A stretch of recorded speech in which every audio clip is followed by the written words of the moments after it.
Good evening and welcome to Pressing Issues. I'm your host, Jason Diffendahl. This is Pressing Issues for May 10th, 2020. Happy Mother's Day, everybody. And welcome. Thanks for tuning in tonight. I'd like to introduce our panel for this evening. Special guest with us tonight, the esteemed, well, you might have heard of him, I don't know. The esteemed Tom Corliss is with us tonight. Special guest. That's me, the special guest. He's our from my special cluttered guest. from my cluttered former studio / second bedroom. That's right. You see how we treat our former studio? It's pretty much just like Walt Disney Company treats their former parks and resorts and things. Well, it's as if you had a second bedroom and then a studio was jammed into it and then it left and you had to rebuild a second room. So But thank you for having me on the show. If it was the Walt Disney Company, it would have been left out in the rain. Yes, that's true. It would be rusted and dilapidated. Yep, for sure. That's David Smith. You've heard. Hey everyone. Welcome, David. Nice to be here. Thanks. And our final panelist is Rich Grafton tonight. Hello, everyone. Welcome, Rich. Joining us from Epcot. Thanks. I see you over there. Over near Imagination. I can see you. Anyway. If only. Yeah, right, huh? Welcome, everybody. Thanks for tuning in tonight. A lot of news this week. First, the Walt Disney Company had their quarterly earnings report. That was some pretty abysmal information, but we're going to talk about that. And we're going to talk about that probably in the latter half of the show. But the first half of the show is the bigger news, is that Shanghai Disneyland is opening in about an hour and a half. I think they're opening at 9:30 p.m. our time. Disney Springs is opening May 20th? Yeah, 10 days from now. So Yep. 10 days from now. That puts that on what, like a Wednesday? That's weird. It's a Wednesday. Disney Springs is opening in 10 days. And Hong Kong, we expect, is reopening soon, although a date hasn't been announced yet. So a lot of Disney Parks news. A lot of good Disney Parks news for parks Hong Kong fans, can probably reopen when half of the people that own Shanghai Disneyland stop, firing on protesters today, and they could probably open. But anyway, yeah, let's not talk about that. But and so that's our lineup for tonight. I know last week we had mentioned that we were going to have a DVC discussion. We're gonna, because of the bolus of news, we're gonna push that off maybe another week. Plus, we didn't have a full panel of DVC members available tonight either, so that may be pushed to next week or possibly the week after. The discussion's been banked. But Use it within the next 6 months.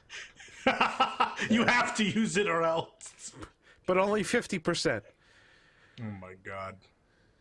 So let's get started talking about, well, I guess the most current news is that Shanghai's opening very, very soon. If you're in Shanghai and you're watching us, why aren't you at the park? You should be in line by now.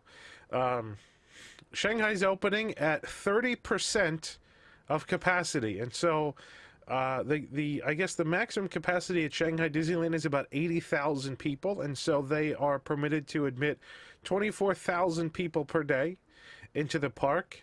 Tom, I know that we're actually having a Shanghai trip report discussion tomorrow at 11. Let's plug that now while we're talking about Shanghai. But I know when we were there, it wasn't really crowded. So the last day, weekends are bad. Right. Weekends got crowded, but Shanghai's opening on a Monday, and when we were there, which was late March, it was a Wednesday, Thursday, Friday. I don't think there were 24,000 people in the park on Wednesday or Thursday when we were there. No, we looped Tron. I mean, Tron was consistently 5 minutes, and I know when we told people that, people who had been there before were like, "What are you talking about? I waited hours." Yeah, they didn't believe it. But yeah, we went on Tron so many times over the course of those 3 days. So 24,000 people is the maximum capacity at this point allowed. But there's also the advanced reservation system, which required anyone wanting to go to the park to have a reservation to get in, and those reservations sold out very, very quickly. Not quite as quickly as Country Bear Wishables on Shop Disney, but relatively quickly. For the next couple of weeks worth of park days.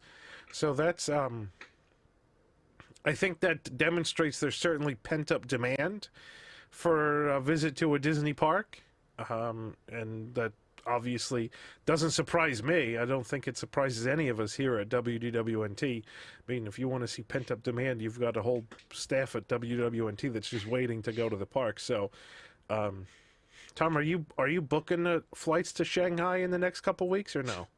I'm pretty sure we can't get in. I was actually looking at Hong Kong. You can't.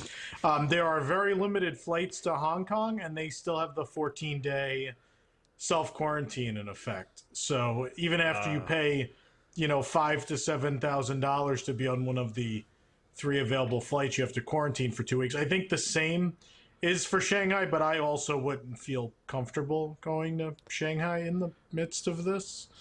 Not only I was going to say, these what would you people, do? they're probably happy to get outside because half of them had their doors welded shut by the government. But, I'd be happy too.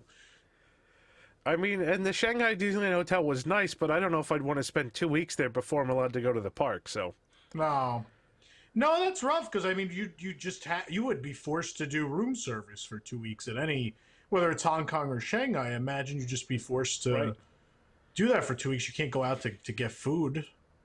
Right. I don't even know how that would work. Hopefully no one's even trying this. It's my hope.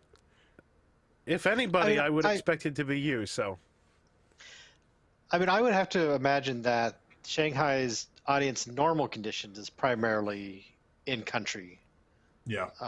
In-country visitors anyway. Absolutely. So in this situation, do we have any sense for how many tickets are actually distributing? Because I know we're talking about 24,000, but Chapek said in one of his statements that they're going to be running at way less than 30% capacity for a few weeks. So do we know what that number might be, or? Well, as you know, China's very good about releasing exact numbers. So can always count on them for accurate data. Yeah. So, I mean, who knows? They're not going to say it.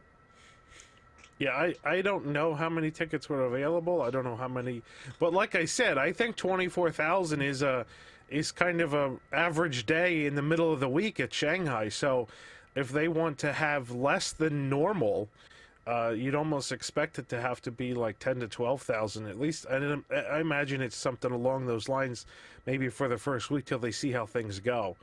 Yeah. But so if anybody watched the video, the vice president of Shanghai Disneyland gave a bit of a tour and showed some of the social distancing guidelines and procedures that they have in place. So you have to have the reservation. They scan your reservation. They scan your health QR code. Then you have to have a ticket to get in. You go through the bag check, and then once you're finally inside, they have all these markers on the pavement. And what struck me was that they're showing some of these markers on the pavement, and they're all spaced. And the VP said this: they're spaced at 1 meter apart. Now, I know our social distancing guidelines, for the most part, have been 6 feet, which is about 2 meters.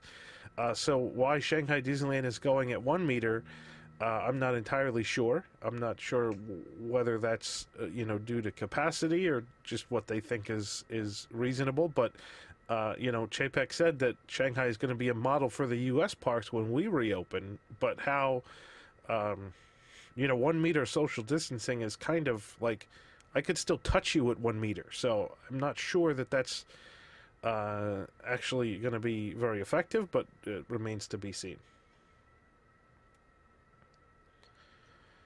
Unless they're controversially thinking 1 meter between. Sorry, I was just going to say, unless I was just thinking about this too, because 1 meter, based on all the research that I've seen so far, is really, really not enough to allow the virus to fall out of the air and all that good stuff. I wonder if they mean that I'm 1 meter from you and you're 1 meter from my 1 meter. Because depending on the angle of the camera and everything in the videos and in the photos we've seen, some of the stickers look quite a bit further apart than others. So I wonder what the real distance actually is. It's not clear exactly how the decals on the ground are set up. But they have lines, like queues for outdoor vending stands and things like that. They have lines on the pavement where to stand. And I mean, if you stand at the line and the person behind you stands at the line, that may be a meter or so. But it's also, if you've got 4 people in your party, those 4 people are going to pretty much fill up that whole 1 meter space. So the next person in line could be basically just right behind you. So I don't know, but it also noteworthy was that in places where the queues are sort of looping back and forth, switchbacks, they have whole sections that are "Do not stand here" sections, because if you stood there, you would be, you could still be 1 meter away from the person in front of you, but you'd be closer than 1 meter to the person in the row that's adjacent to your row. So. The switchbacks are definitely an issue, and they showed the Pirates of the Caribbean loading process, and that boat has 6 rows, and they're loading every other row in the boat, which is kind of what we assumed, and that's about a meter or give or take between rows. And then I also assume it's 1 party per row, so if you are a group of 2 or 3 people, those rows can fit, I think, 5 or 6, but clearly they're not going to be able to put 2 parties of 3 in the same row. That's, much closer than 1 meter. So, in that case, the ride capacity is cut by at least 50%, but in reality, it's probably going to be more like 60 to 70% capacity cut because they can't put parties next to each other. Well, based on the days we were there, it's going to be real easy for them because from what I remember was even though there was only 30 people ahead of us for Pirates, which are these boats are giant. I mean, you put, what is it? 6, 12, 18, 20, is it 30 people? I think it's 30 people in a boat. It's 30 or 36. There's 6 rows, but the rows are very wide. Yeah. Yeah, but what they did with us was they loaded 1 boat of the dual load. So we just watched empty boats go by and we just kept standing there, even though there was no one there. So I assume now they'll just actually use the dual load on those non-peak days. Like they won't send empty boats. It'll even out because you'll load both boats at half capacity. I think it'll be fine. Their weekends are going to be interesting, but if you're limiting tickets, and in theory, every day should be like Wednesday or Thursday. Right. One question I had for you guys that have been there, I always think of Disneyland as being somewhat cozy, shall we say, where the walkways are not quite as wide as they are at WDW, and things are closer together because, of course, they're on less land. How tight is Shanghai in relation to those two? It is the loosest. There are just miles of nothing at times. I was going to say, going between Treasure Cove, or whatever the Pirate Land is, and Fantasyland, we just kept walking. I'm like, are we still in the park? What is, it's kind of expansion plot, but you're talking, the paths are giant. They're like Tokyo. The paths are giant. But then also there's seemingly miles between every attraction in this park. There is, yeah. It should work. Think about exiting Galaxy's Edge into Toy Story Land, and you have sort of that long walkway with some trees. Well, in Shanghai, it's about that long between the 2 lands, but there are no trees. It's just kind of like a big prairie. Yeah. So, yeah, things are very, very spread out. Tron is like sort of way off to the side. It's a hike. But you also have to go Tron. up on that left raised walkway. Yeah, it's like a 2 level. But then that swoops. You don't even get to the queue until you've walked all the way to the end of that swooping path, and so it's from the last offering, which is that restaurant, on that walkway to the entrance of Tron, has got to be a quarter of a mile, maybe half. It's far. definitely, it's definitely in the hundreds and hundreds of feet for sure. Yeah. It's a good ways. I mean, it's out there, and that's very far away from like everything else in the park. So it's in terms of social distancing, Shanghai is certainly going to be the most spread out. Tokyo is probably the second most spread out. Hong Kong is really kind of cozy. Well, that's because they just built Disneyland. Yeah, that's what I mean. Hong Kong is probably around the same coziness as Disneyland. I think it's definitely not as big as Walt Disney World and the Magic Kingdom. So, if you're looking at the spread out parks, Tokyo and Shanghai are definitely the top of that list. So as a follow-up question to that, moderator, if I may, if it's spread out and they decide that in order to maintain social distancing, they make use of the quarter mile between attraction A and attraction B and keep everybody 1 meter or 1 meter plus 1 meter apart, depending on how they're actually planning to do that, how does that experience translate to Disneyland and Disney World? Because they're saying that they're kind of using Shanghai as the guinea pig, as the pilot, as the experiment, and then see what happens. So, but some things, and I think we all knew this, some things physically will ignore the cultural stuff for now, will not translate. So, I mean, what are we going to do? It'll be some inputs, but I think every park is different enough that it'll be a little bit of an experiment each time. I mean, I think, certainly Disneyland, especially like Fantasyland, with all the queues that are basically just really tight switchbacks, that's going to be the worst. Absolutely going to be the worst. I think something like Seven Dwarfs Mine Train, where you have that inside section that's quite a lot of switchbacks, that's probably going to be kept sort of held open for the most part. And I think... Well, we're going to do virtual queues, though. Well, who knows what we're going to do. That's why the app was changed. The app was changed from boarding groups to virtual queues. I mean, pretty much the first week of the closure. So I think... Yeah. But I think they know that, like, Disneyland can't operate Alice in Wonderland. Because I don't think you could have more than a single row of people in that queue. No. Because I am less than 6 feet apart from 2 switchbacks away in the Alice in Wonderland queue. Right. Absolutely. Yeah. Absolutely.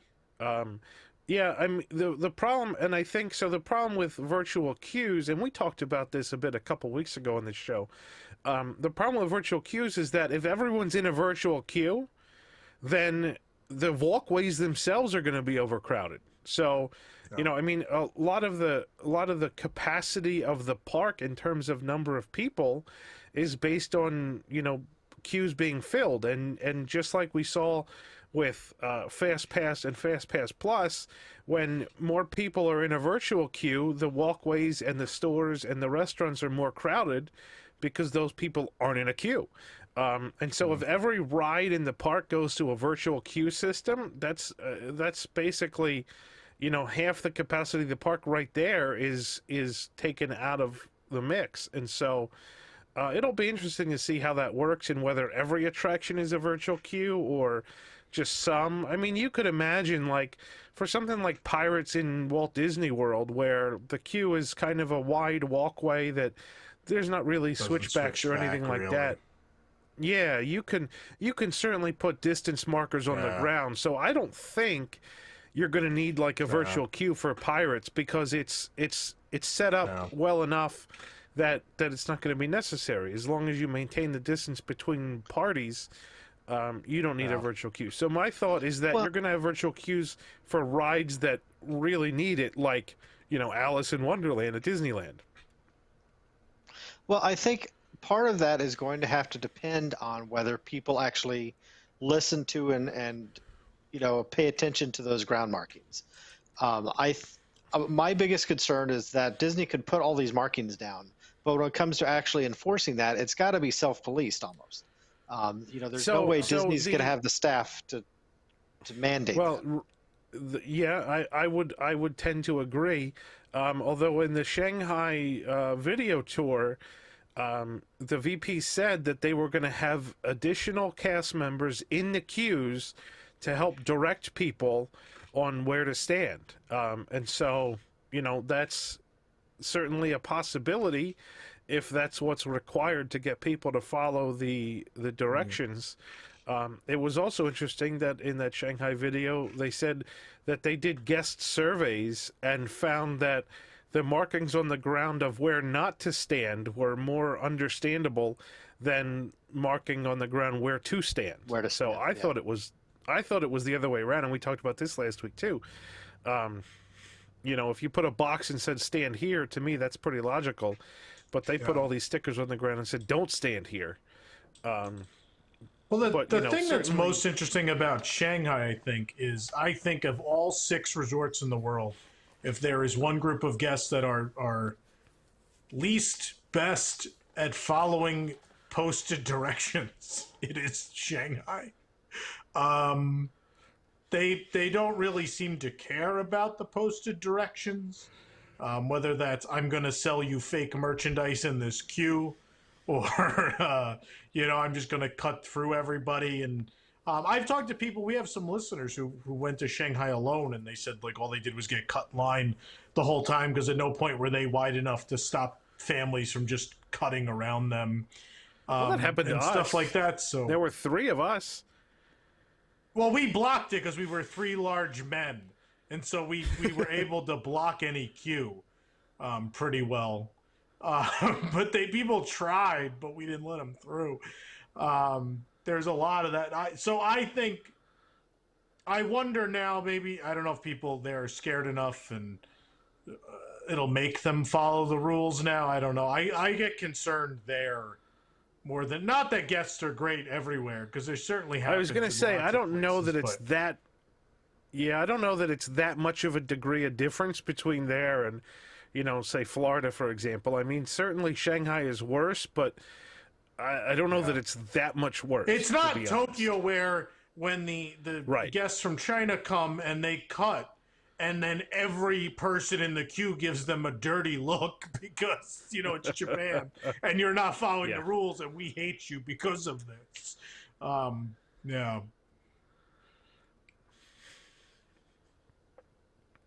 So yeah, to it'll your be point interesting about to see how that works. Yeah, to your point about the common areas, Jason, I mean, I understand that is a downside of the virtual queues, but if the principle is that you want to avoid having people standing still in areas where there is limited airflow, particularly with indoor queues, then it seems like virtual queues are really your best bet. Now, the other thing is that forces the people to kind of be aware of their surroundings in those common areas that aren't queues and to pay attention to make sure they're staying away. So you may get some crowding, but that puts the onus on the guests more than it does on Disney to be marking things. So that's why I almost think they should focus more on the virtual queues for the states and less on queue markings. Well, I think certainly that, queue markings are easy to ignore. Virtual queues are not that easy to ignore. So I think it's kind of like, what's going to be the least of two evils, really. But my concern with the virtual queues is that, so they're talking about, they're going to sanitize the ride vehicles in between every guest and things like that. Well, if you've got thousands and thousands of people in a virtual queue with nothing else to do, they're going to sit on the benches or whatnot. I mean, are you going to have custodial staffs sanitizing the benches after every party gets up and someone else sits down? I mean, that's just as big of a problem as a ride vehicle, really. In terms of, frequently touched surfaces. So that's another issue. But in the end, I mean, how much is it, like, I think something's got to fall on guests, too. Like, you can't touch your face. You can't go touch something in a public space and then touch your face. I think that's true of, if you go to the supermarket or whatever you're doing, in the midst of this. So I think, like, to an extent, like there can't be a dedicated custodial cast member at a bench. Like, he just can't stand at that bench all day, and the second you get up, he's wiping it down. Like, that's not gonna happen. So I think in the end, like, for ride vehicles and stuff, sure, but otherwise I think it's on you to be aware of what you're touching and what you've done, and then just go wash your hands. But obviously, like, a ride vehicle was just used and there's someone standing there at the unload anyway, like, you're wiping it down. Yeah. But like benches and railings and stuff, like, if they come through certainly more frequently, that's a necessity, but they can't literally just walk behind every guest and clean up after each one. Like, that's But I mean, here's clinically the other insane. problem, right? Like, grocery stores and whatnot, where you go to the grocery store, not to touch your face. You're going to wash your hands as soon as you leave. Disney's going to be full of kids. Kids don't know social distancing guidelines. They don't here's know the concept. not to put their Parents tongue have on the to handrail. act for their children. Well, that's always been a concept. It hasn't happened up until now. Well, I mean, kids are still going to people put gotta their watch tongues on the kids. handrail. Maybe it's not a good time for people to take kids. I think that's exactly right. I agree 100%. I don't But I disagree think with for that. the It's mental not- health of the world, I think places have to reopen. I think when the government deems it safe enough, people have to go try to do things. I think if people are careful and do what they're supposed to do, we should be fine. But if people can't be, then I mean, that's your responsibility as a parent. Like, you put your kid on a leash or something. I've never been a fan of the kid leashes, but maybe this is the proper situation for that. Or if you're that concerned about it, then you just can't go. You don't take your kids. I mean, Yeah, I mean, there I've got a has trip booked there has to be a certain amount of June, personal and I'm not taking the responsibility. kids. Absolutely, yes. Yeah, so personal responsibility in this, and you have to go in almost with the assumption that every surface in the park is possibly contagious. So, And take every the person precautions. is. Yeah, right. Because if you are relying on Disney to disinfect the entire park, it's not going to happen. I appreciate that Disney's making efforts, but let's not fool ourselves. They're not going to be able to catch every case coming in, and they're not going to be able to catch every instance of the virus on surfaces or, in ventilation. You have to assume that there's a possibility you're going to get sick, and you have to take the right precautions and weigh the risks of going to Disney in that situation. Yep. I mean, it's going to be a no risk different than equation going to the either grocery store. way. Yeah, It's no different than going to the grocery store. I mean, that's a risk too. It's going to the be risk- everyone's decision. Do you want to stay inside for 6 more months? Or once your government says it's okay to go out with precaution, are you going to? I think everyone just got to make that decision once somebody deems it safe. and it'll be a risk decision, a risk-based analysis, and then you'll get the output of that. But the environment that you're going into makes a difference too. I think I made the point a few weeks ago that there's two major grocery stores. One's a very large grocery store, one's more a market, and the way they are handling, enforcing social distancing and doing the precautions is quite different. The small one has guides essentially and ropes and one-way pathways that you have no choice but to go down the way they want you to go. The larger one has arrows, and naturally not everybody looks at the arrows, and so you have people meeting each other in the corridor. So yes, it's partly us, but it is also partly the environment and how it's set up. So it'll be interesting to see how far Disney's actually able to go to trigger to create the right behavior on our part, whether we have kids, whether we have older people, whether we're older ourselves, to go to the parks. It like I said, it will definitely be one large experiment, but for each and every set of people, it'll be like it is today. I mean, do we want to go to a bar, or is it not yet time to go to a bar, no matter whether they're open or not? I mean, in Massachusetts here, they're not, except, slowly they are beginning to open up. In Florida, they've, thrown open the beaches and are preparing to throw open the bars, and we'll see what happens. But nobody really knows. I mean, there's a lot of speculation, but you kind of have to, I think Disney kind of has to do it, gauge what happens, See and how then it adjust goes. accordingly. Yeah. Yep. I mean, when they want to do it, they can do it. I mean, if you've ever been there, the difference between, I don't know, a regular summer day and New Year's Eve, there's two very different situations. And I think, like, on New Year's Eve, because they decide, like, oh, we know this is a bad day, we're going to have to handle this. Like, the whole park sets up this system for, like, separated paths with traffic going in different directions. And I think you just got to treat every day like New Year's Eve. Like, obviously you are going to limit the amount of people. It's going to be way less people, but the protocols are going to have to be the same. So you have those plans in place. Let's despite what I may think of the Walt Disney Company today, all these things were developed in the 70s and 80s when they cared about operations and all these things. They have plans for busy days and peak days and days of extremes. And if chances are 2 days after this started, they had a plan that was very similar. It's like, oh, we're going to separate this wide path in half, and people are going to go one way on this side, the other way on this side.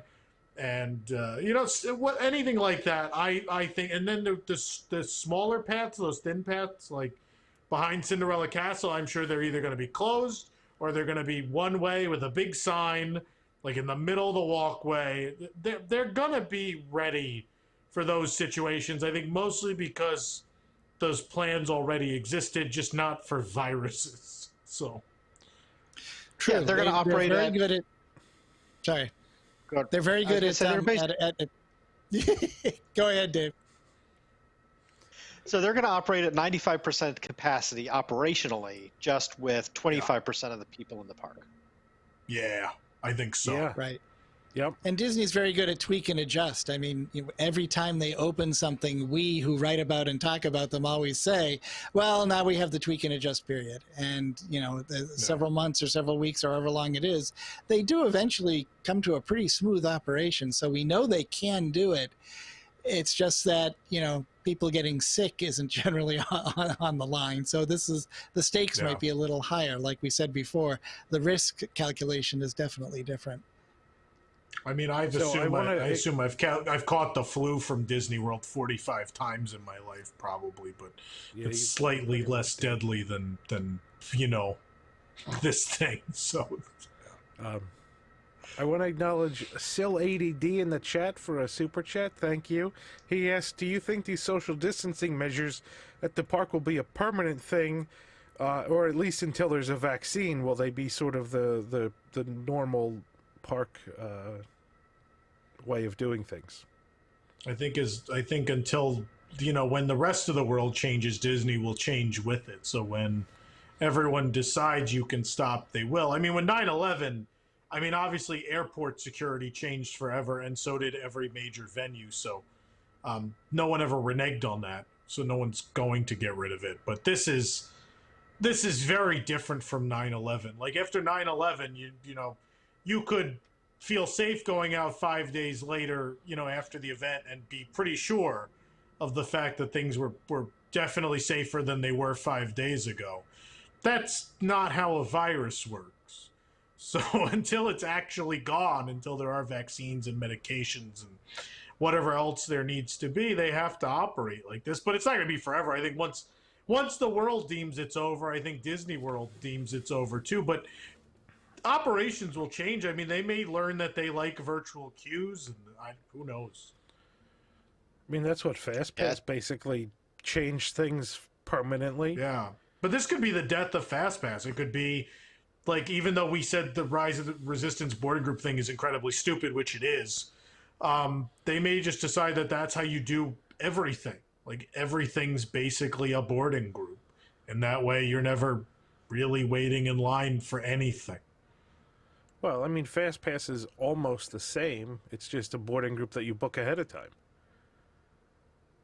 For the most part. But also you have an alternative if you happen to miss the FastPass. Like, you could still gain entry. It doesn't ruin your entire day. Like, you didn't fly all the way to Florida with only 24 hours. You want to get on the Star Wars ride, and then, the app didn't load for 30 seconds, and now you lost the whole day. Yeah. It's a little different. Right. Yep. So somebody in the chat mentioned she's certainly she has 2 young kids, and they'd absolutely resent this sort of experience going to Disney with masks and social distancing. And she said that she'd think it would run the risk of making them hate Disney after that, having to go through some kind of non-optimal park experience. So that's just another argument for not taking your kids to Disney World until. But I mean, kids also hated going to school, but then once they didn't have to go to school for 3 months, suddenly every kid wants to go back to school. So I mean, yeah, right. Once you're locked in a house for 3 months, your kids might be ready, not necessarily for Disney World, but they're probably ready to go outside, right? I mean, yeah. So here's another interesting question. When the parks do reopen, and I will probably figure this out at Shanghai tomorrow, you know, you're on Tron Light Cycle Run at Shanghai with a mask, and your mask flies off during the ride. What are you going to do?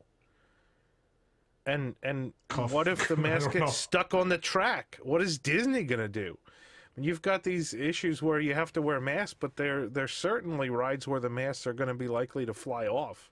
I mean, stuff flies off onto ride tracks all the time, but yeah, hats and glasses. But now everybody's got a mask. Maybe we'll only be able to use a certain type of approved mask that won't or is resistant to flying off, which is available at the Emporium for your purchase before getting on the ride. I mean, I feel like when I went to Cedar Point, they let you wear glasses on the ride, but only if you bought, not necessarily bought from them, but if you had like the eyeglass strap thing. Yeah. Yeah. So, I mean, I don't know. Maybe. Yeah, I mean, I as a glasses wearer, there are no rides at Disney where I feel like they're going to fly off. So I wouldn't be too concerned about masks flying off as long as they're attached properly. But it's a question. I mean, same thing goes with hats. I could see it coming off on Tron, though. Yeah, Yeah, you're right. It's got some speed and some weird angles. I could see it coming off on Test Track, maybe. Honestly. Test Track. I don't know. Depending on how much hair you have. Come off on Rock and Roller Coaster too, as your hair gets flipped around there. But yeah. Those are the. Yep. Mandy in the chat says they're going to change the Big Thunder Mountain spiel. Hold on to your hats and glasses and masks. But yeah, so I think that's all these are I think it's all going to be, let's see how this works. Let's try it and see what happens, and then we'll make tweaks. Yeah. And I think my biggest concern is not that things are going to go perfectly smoothly. My biggest concern is that things aren't going to go smoothly, but Disney's either not going to have the staff or the capability or the insight on how to make tweaks that make these things work. So, you know, switchback queues obviously aren't going to work too well. You know, is virtual queue the answer? Well, maybe, but, you know, that presents different problems like crowded walkways, and how is Disney going to address that? You know, the goal behind Fast Pass Plus was to get people out of lines and into stores to spend money, but clearly now stores are going to have a maximum capacity because of social distancing rules. And so the whole idea of getting people out of lines and into stores to spend money is out the window. Now it's going to be them get out of line for the rides and you know, go stand in a line for popcorn or something, but you have to stay 6 feet away. Like, I remember, like in Tokyo, some of the popcorn lines were 300-400 feet long. I mean, imagine if you had to stand 6 feet apart. You could conceivably have like the you know, the Hub donut cart line wrap all the way back to Town Square or something. I mean, it's kind of a lot of these outdoor vending locations are going to have serious problems with crowds. I mean, they have problems already when there's a long line at an outdoor vending location. And now how's the Main Street Bakery going to operate? Yeah.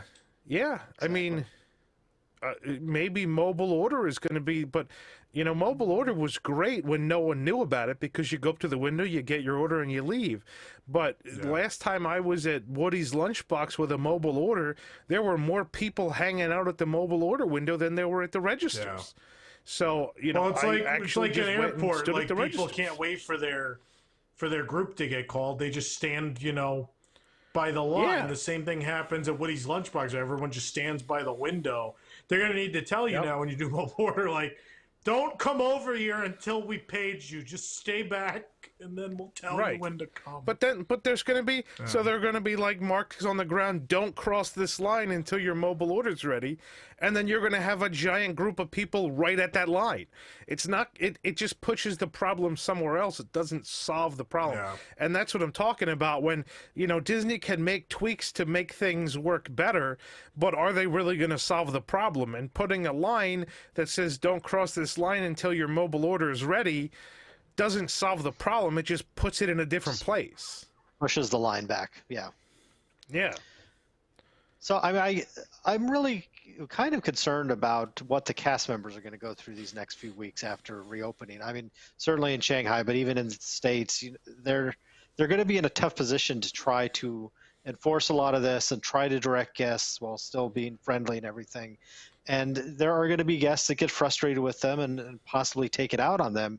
I've been wanting to say this for a couple of weeks now, but to any park manager out there or park executive, shame on you if you're not spending at least 90% of your time out on stage with your teams, because it's going to it could become a very bad situation for cast members, and you have to be there, you have to be observing, you have to be able to react to those situations and look at ways that you can tweak it for the better, and not just be stuck in the office trying to work things from there.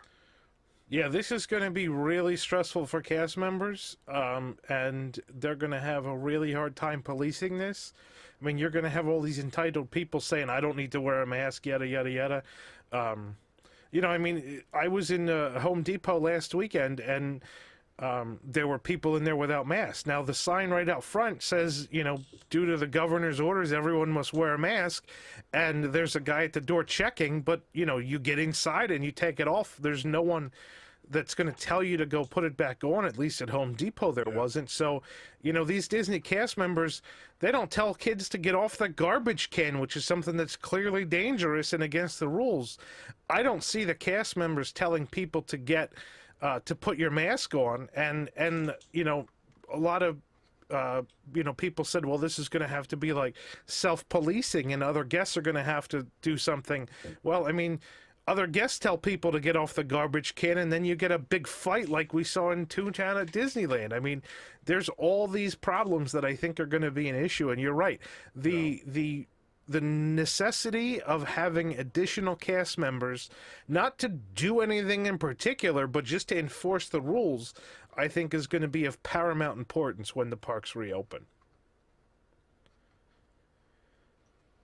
They'll have a whole new class, a whole new group of cast members called virus enforcers or antiviral force or something like that, with their own uniforms. And the virus squad, there you go.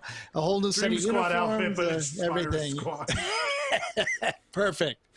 But I mean, something I totally agree that, and this is, I think, one of everybody, I think, wants the parks to open because we miss them. Our family is not going to do 2 trips to Disney because of the virus, and we would really like to get back. But there's an economic, obviously there is a safety thing and a health thing. There's also an economic thing. When does Disney decide it's going to be at least break even, or at least in the red enough that their many credit instruments that they've taken out can handle, to have all these cast members for 1/10 or 1/20 or 1/4 or whatever the number of paying customers are in the park, not spending as much on food, not spending as much on merchandise. There is a certain survival mentality that I think is going to be around for a while, just like it was after 9/11, where people are not going to be quite as free with their money and their time and everything, and that has got to be part of the discussion in the higher ups at back rooms at Disney as to when they're actually able to open, I would think. Well, and I think so a lot of this comes down to not only is Disney, and we talked about this before, Disney's gonna, they might not turn a profit when the parks reopen if they're held at 25 or 30% or whatever. or people aren't spending money on food like they used to or whatever. But certainly there's going to have to be an increase in cast members to do all this disinfecting and things like that. So, a ride that used to run with 2 cast members, like Magic Carpets of Aladdin or something, is all of a sudden going to take twice as many cast members now because they're going to have to sanitize every ride vehicle. It's going to cost a lot more money for Disney to run these parks. And the tickets, a limited number of tickets and a limited number of guests are going to make it so that it's tough to turn a profit. But here's the thing. I think Disney has to do it this way. At some point, they have to open. There's a lot of fixed costs that they're undergoing right now.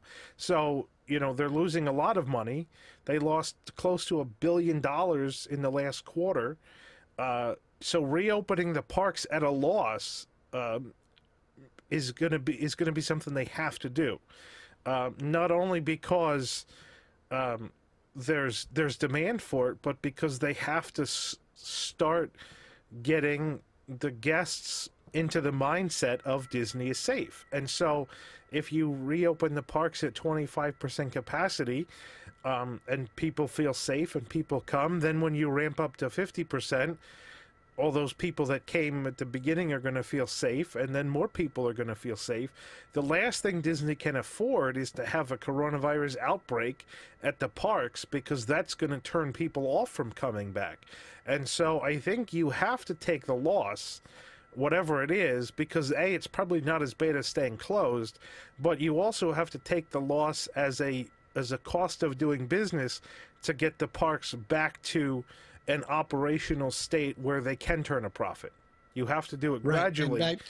I agree with all that as well. And perhaps my end game here is that this is another way Shanghai is different, because it is partially owned, correct me if I'm wrong, by the actual government of China. Their financial situation, their financial situation is a little different, and their risk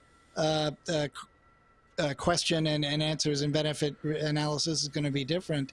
I agree. Disney is going to, right now they are hemorrhaging money from their parks and resorts. There was one an analysis that said it's about half of what it was. It's been building up to half of what their revenue is, and now it's zero.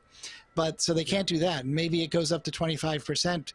Because they're bringing in revenue, but they have to pay so much more. But they have to be crafting a plan somehow that convinces the banks, UBS and those guys that are fronting these lines of credit, that make it a eventual return on investment for them. And that has got to be incredibly difficult, given what we don't know about the length, duration, and end game for the virus itself. Well, so there's some things that'll be quite different on that side of things when it comes to the American parks versus Shanghai, I think, too. Yeah. I mean, we do know from the earnings call last week that Disney they've refinanced some of their credit lines, and they have about $17 billion of untapped credit. That's probably about as much as they're going to get, but, so they have that number in place. Those are credit lines that have been granted but not used yet. So I think they've already gone through all that. But at some point, they also have debt that is maturing that they need to repay. So at some point they do have to generate income. And so, the parks may not turn a profit for a long time, but any income is better than no income, which is exactly what you said. So there's the old saying, cash flow is king. And, certainly that's probably a factor in this discussion too, in this decision. For sure. One thing we're seeing with the Shanghai opening that I thought was interesting, not unexpected, but interesting, was that they didn't lower ticket prices. We know that a lot of the theater shows are canceled, the parades, the nighttime fireworks, those are all canceled, but they still kept the ticket prices the same. Now, you could also chalk that up to just the supply of tickets is so much less that, there was no way they were going to discount them anyway. We'll have to see if they have to get to the point of discounting at least park tickets when they go to 100% capacity.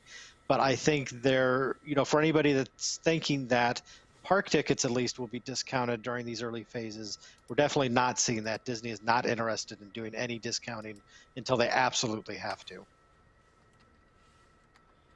Yeah, I think certainly, with demand, I think there's a lot of pent up demand at this point. So for Shanghai, I think you saw that where the reservations sold out within minutes.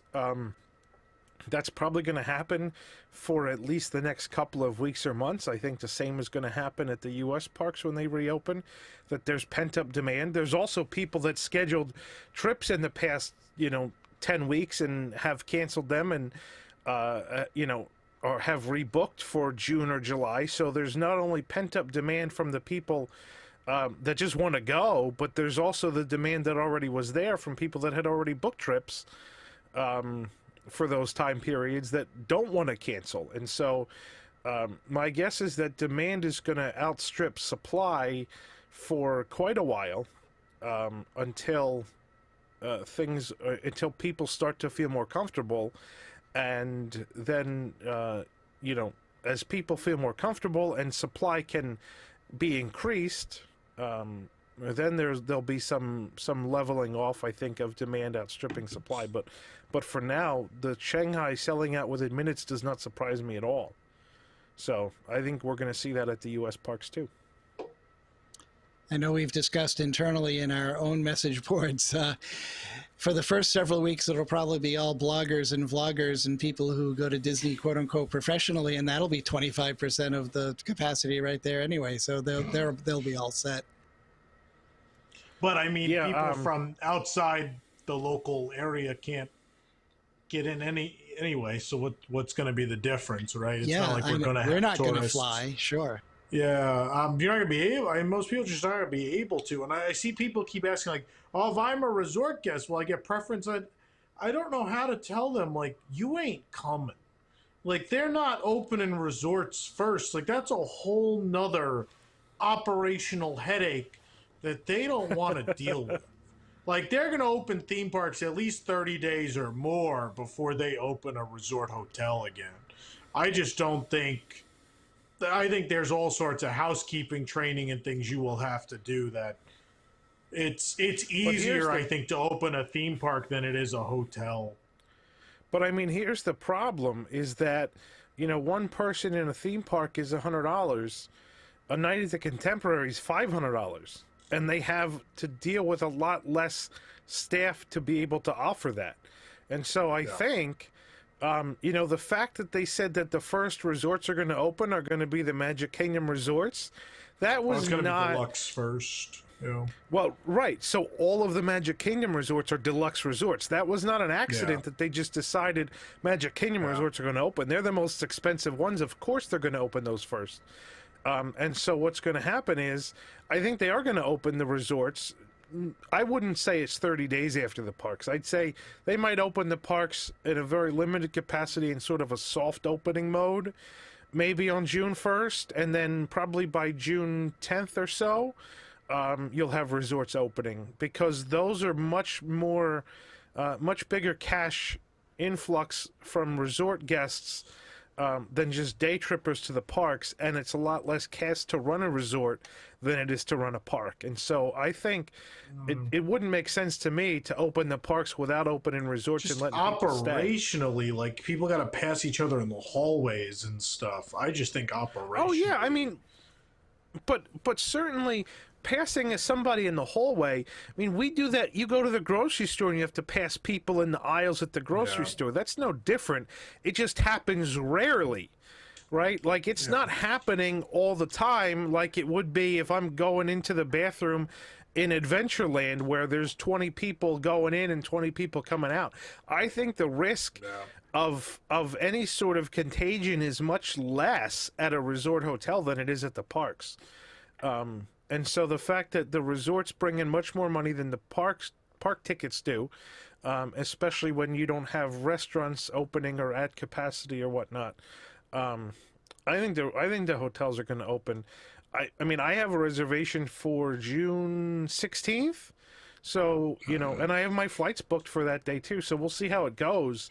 But I made my hotel reservation for the 16th, I made sure to book it at a Magic Kingdom resort, because That's the ones they said were going to open. Why would I book at Coronado Springs when that very well may not be open? So there's nothing that's saying that, they're canceling people's reservations for hotels, but so they might, right now they're canceling all of them, but as hotels start to reopen, they may be canceling Pop Century reservations till November, but they're not going to cancel contemporary reservations after July because that's going to be open. So it's, it'll be interesting to see when they start to open things, but for sure the deluxe resorts, the expensive resorts are the ones that are going to open because they're the ones that are going to make them the most money.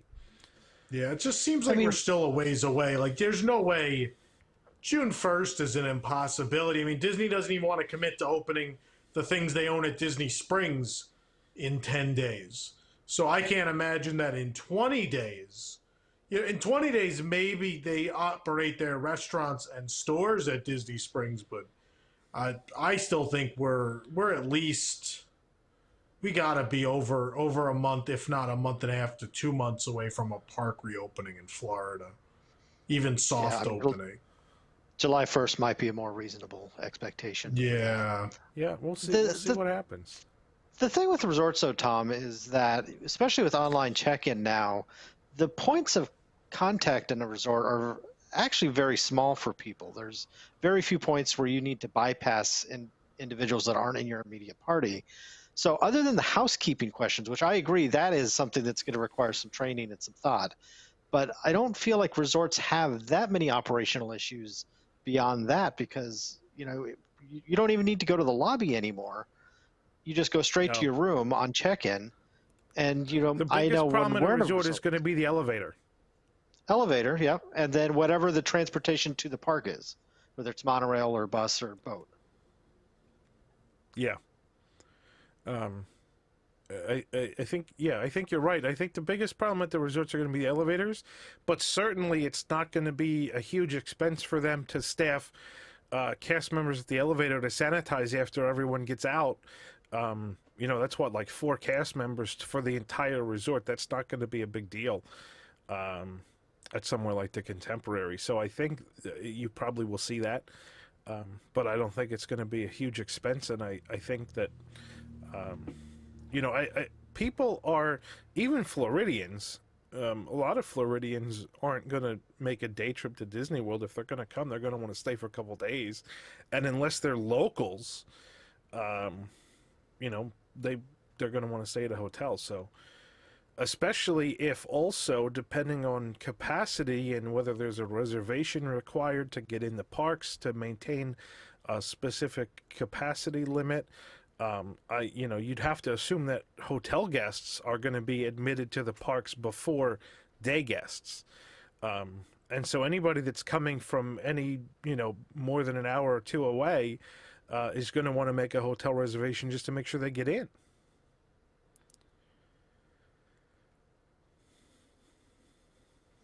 Yeah, it's interesting. We've had a couple of friends and relatives travel back from Florida, where they were stuck for a while during quarantine, to their home, and they did stop at hotels on the trip on Route 95 and Route 70 and 80 and all those. And there are definite measures in place at the Hampton Inns and the Courtyards and everything like that. One of them, it looked like they were only using every other room, for example, and there were shields up at the front desk, and they encouraged, like you said, to use check-in via the app, and then the app also opens your door, so you don't even need to handle a key. And when you go in, there's definitely an enhanced odor of disinfectant when you're in the room, and there are many things closed, the bistro at Courtyard and all that sort of thing. But they were able to get in, stay overnight, sleep rather comfortably without worrying too much about being contaminated, and then leave the next day. So it is possible. Now, granted, that's an overnight, traveler stay. That's not a resort stay. But there does seem to be a reasonable argument that maybe the resorts might have been, or will still be, the place to begin before the parks. We'll have to see how that times out. Is resort staff either less numerous or a better deal, quote, so to speak, for Disney. Maybe it is if they're paying, full price for a room at the Contemporary every night. Might be a good experiment to run for Disney to see exactly how people behave under virus quarantine conditions when they're at a resort. How do could be you interesting. get them places though? Well, that's if the parks aren't open yet. Maybe and this was actually a suggestion in chat. Maybe Disney starts by saying, "Here's a resort vacation where you can go out and walk to the grounds, and we'll have a couple of things of remote entertainment, 20 feet away from you, of course, and that's your vacation for now. And the parks will open in a matter of weeks or months after we start having people at the resort." I don't know. We're just speculating. But in some respects, it seems like the resort, a hotel, is a much more controlled environment to run an experiment, to do trial and error, to tweak and adjust, that you might be able to transfer some of those learnings into a park before you actually open the park. I hadn't thought of that before. That's interesting. There's a couple of people in the chat that are talking about, there won't be nothing to do at the resorts because the pools will be closed and everything. I honestly think the pool at the resort is going to be one of the safest places because you've got a walloping dose of chlorine in that water. You can be in the water and probably have almost zero risk of any kind of infection. Because you touch your face with your hands, but your hands were just immersed in a bath of chlorine. So there's not going to be any problem there. I think your idea, Rich, of having the resorts open without the parks and obviously not at full capacity, but certainly having people be able to stay at the resorts and do things like go in the pool or, walk around or whatever is definitely a possibility, and it's certainly doable, and it's certainly going to be safer than a theme park. I think the other option is... a question for Tom. Restaurants in Florida have reopened to some extent, right? Yeah, there's tons around us open. The people on staff have been out to eat and sat in a restaurant. Yeah. And they were, there was distancing guidelines, so restaurants weren't at the max capacity. You can only have 25% of your interior capacity, and then a table outside, they all have to be at least, if not more than 6 feet apart. So, yeah. Right. And so the question is, along the lines of the resorts opening, obviously Disney restaurants are huge profit centers for the parks and resorts segment. It wouldn't be a difficult thing to say open the California Grill, even though it's at 25% capacity. And have people spending hundreds of dollars on a meal at the California Grill while they stay at the Contemporary Hotel, whether the parks are open or not.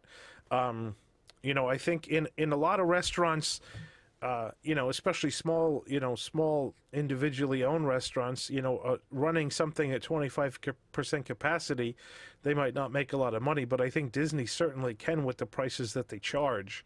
And you'll need less staff, obviously, to run the restaurant, but I think everything is kind of, to me, having a resort open and the pool and the grounds and the restaurants within the resort, all those seem like logical and profit-making exercises, regardless of whether the parks are open. So, it'll be interesting to see how that works, but I think Disney's going to know within the next, within a couple days after Springs opens on the 20th. I think you're going to either see, either major problems of crowding that they're going to have to deal with, or else you're going to see things work really smoothly, and then Disney's going to start to open their own stores at Disney Springs. It's kind of going to be weird to have people going to Disney Springs when World of Disney's not open, and I don't think... I don't think there's going to be a lot of demand for people to go to Disney Springs when half a dozen stores are open and none of them are Disney stores. That's one of the major draws of Disney Springs is World of Disney and the other Disney-owned stores. So I think you're going to know within a week after the May 20th opening of Springs how things are going to work. And if you see I Disney think you're start going to to know in open their like own 3 stores- hours. There's already Well- like the stuff we're seeing on this live stream of the opening of Shanghai. There's a lot of people not 6 feet apart. It's already an interesting situation. So in Shanghai, they only need to be 1 meter apart. But yeah, I no, don't know. you're right. I think I don't know what a meter is exactly, but they ain't doing it. yeah. Well, as we said right at the beginning of the show, that's not a surprise that people in Shanghai are not following the rules. Yeah. But I, I think certainly the Parks and Resorts segment needs some income, and charging $500 a night to Contemporary, whether it's half full or not. I mean, the other thing is that the overhead to run a hotel is a fixed number of cast members, but that may only be like 10 or 12. And then you have to increase the number of cast members in things like housekeeping to accommodate for a 50 or 75 or 100% occupancy rate. But the number of staff required to run a theme park, even at 25% occupancy, is astronomical compared to a hotel. And so if Disney can charge $500 a night for a room at the Contemporary, I think they're going to do it. I think, to me, that's a no-brainer. That they're going to open the hotels. We'll have to see what happens, but like I said, May 20th and the days thereafter are going to tell us a lot about how things are going to work, and how people are going to follow directions, and whether this is going to be a rapid reopening of things, or whether it's everything's going to come back to a big problem and too many crowds and they don't know how to handle it. For those in the chat, I read an asking article- where you can see the Shanghai reopening on www.nt.com. The latest story has the link to I forget the name of the news organization. There's a news organization live streaming the scene, which is really interesting. But it's on our front page. It's a top story. There was a story I read actually of a small ice cream shop on Cape Cod in Massachusetts, which you might have heard this, that decided to open on Friday for the first day, and their policy was you have to order in advance to limit the crowding. And after one day of being open, the owner said, "Forget it, I'm closing," because the public is morons and can't. They were screaming obscenities at the 17-year-old workers because they didn't want to wait an hour for their ice cream. And yeah, so, that made the local news. Yep.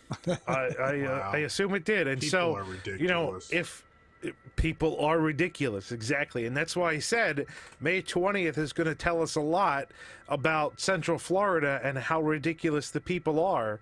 When things at Disney, even though, and it doesn't surprise me at all that Disney is only allowing third-party stores and restaurants to open at Springs, because they don't want to have to deal with it.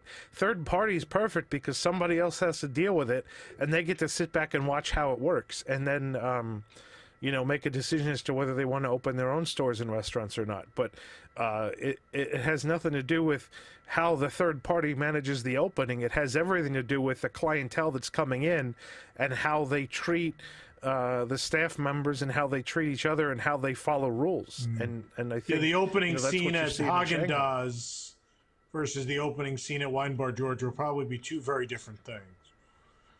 For sure. Yeah. So it will be, I think we'll know a lot.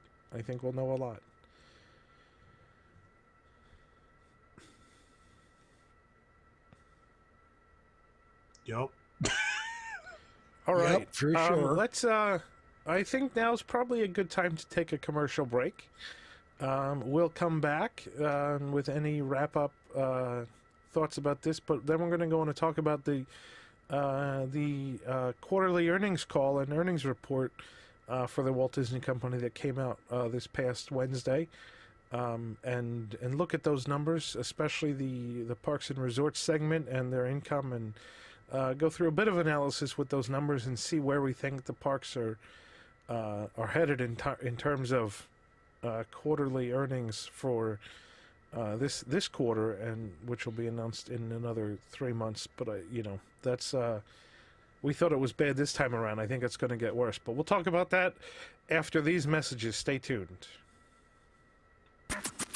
While you're enjoying the program you're listening to or watching right now, did you know that WDWNT.com has even more original programs you could be enjoying? Like Dreamfinders is WDW News Today's podcast all about the creative culture surrounding Disney parks. Curious what it's like to read poetry about the Haunted Mansion? Well, we've talked to someone who has. How about what it takes to actually build a Disney castle? We've chatted with a guy who did just that. Authors, Imagineers, dancers, actors, photographers, filmmakers, and a whole lot more have all stopped by to chat about how Disney has inspired their artistic work. Dreamfinders. Episodes drop every other Tuesday on Apple Podcasts, Spotify, or your favorite podcatcher. 4 panelists, 30 minutes, 1 week in Disney Parks news. This is Parks Center. On Parks Center, the panel and I cover the top 7 Disney Park stories of the past week. From attraction news to transportation scandals to new food and merchandise, we'll cover it all in 30 minutes or less. You can watch us stream live every Wednesday night at 9 p.m. at wdwntunes.com, watch episodes on demand at youtube.com/wdwnt, or subscribe to the audio version of the show on your favorite podcast app. Ride Rehab is the podcast of ridiculously reskinning, refurbishing, and even removing Disney attractions, shows, areas, and parks. Can we cram Star Wars or Marvel into anything else? Just listen and find out. Visit riderehab.com to start listening now. That's riderehab.com. WDWNT Nerd Alert is the podcast that encompasses all things Marvel and Star Wars in a fun and entertaining format. On each episode, we take a look at the latest news, provide reviews for the latest feature films, inform you about what is going on in the comic book world, and discuss and debate original topics pertaining to the worlds of Marvel, Star Wars, and beyond. Find us on various podcast applications by searching for WDWNT Nerd Alert. The WDW News Today podcast is the one that started them all.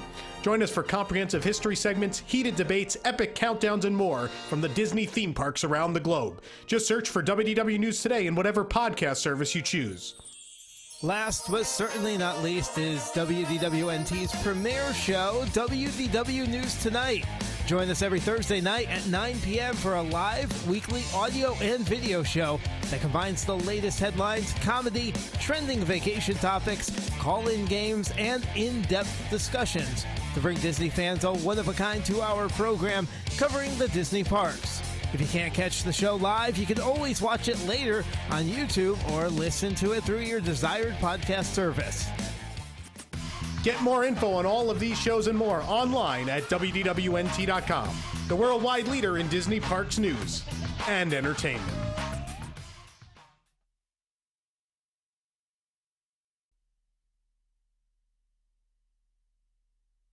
Pressing issues. I'm your host, Jason Diffendahl. Thanks for watching. Thanks for joining us for our second half of the show. We spent the first hour talking about Disney Springs and Shanghai opening, and if you're watching this live right now, there is a live stream going on of Shanghai Disneyland reopening at this moment. They opened about 15 minutes ago, and there's a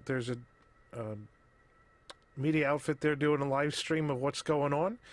So it's pretty interesting to watch.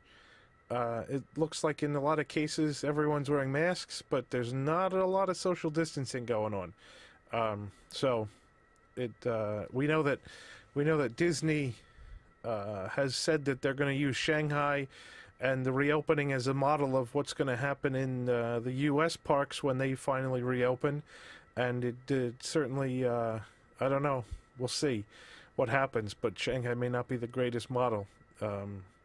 There's a lot of people there that aren't necessarily following the social distancing guidelines. So, with that being said, let's move on to a second discussion that we had on the agenda for tonight, and that is the Disney earnings report, the quarterly earnings report, and the earnings call that happened last Wednesday. We know that Disney announced that earnings, especially in the parks and resorts segment, were essentially crushed. And as dismal as that was, here's the thing. In parks and resorts, the revenues were down 10% and operating income was down 58%. But realize that that's only that's their second quarter. Disney's second quarter runs from January 1st to the end of March. And so in that second quarter, the parks were only closed in the U.S. for 2 weeks. And operating income was down by 58%. So when we see the third quarter earnings that are going to come out in about just under 3 months now, you can certainly expect that things are going to look much, much worse, because so far we're almost a month and a half. We're halfway through the quarter, and the parks have been completely closed for 6 weeks. So, there was a huge earnings hit to the operating earnings and operating income hit to the parks and resorts when they were only closed 2 weeks, and now for the third quarter they're going to be closed for at least 6 to 8 or even more, 6 to 8 weeks or even more. So, we thought the earnings report was pretty dismal. The chief financial officer of the Walt Disney Company, Christine McCarthy, said that the disruption on the quarter two operating income was about $1.4 billion. And so for the 2 week closure, she said the operating income in the parks and resorts segment was about $700 million for that 2 week closure. That means that Disney's income is they're losing around $350 million a week for each week that the parks are closed. So that's for the third quarter, $350 million a week is could be approaching $5 billion in lost income if the parks stay closed for the entire third quarter. So that's pretty significant. Especially when parks and resorts are a huge chunk of the overall company's income. It's been the case for a long time that the parks and resorts segment is really the cash cow for the company because it's very consistent. It covers for a lot of other segments when there are issues, like when the studios have a bad string of movies and make very little income. The parks covers for it. If ESPN does not have a lot of income because costs are going up for sports programming, the parks and resorts are always the consistent cash cow for the company, and that just evaporated. And so, I think the earnings report from the company was pretty bad, but it's going to get so much worse when we get to the next quarter's earnings report. Any thoughts from the panel?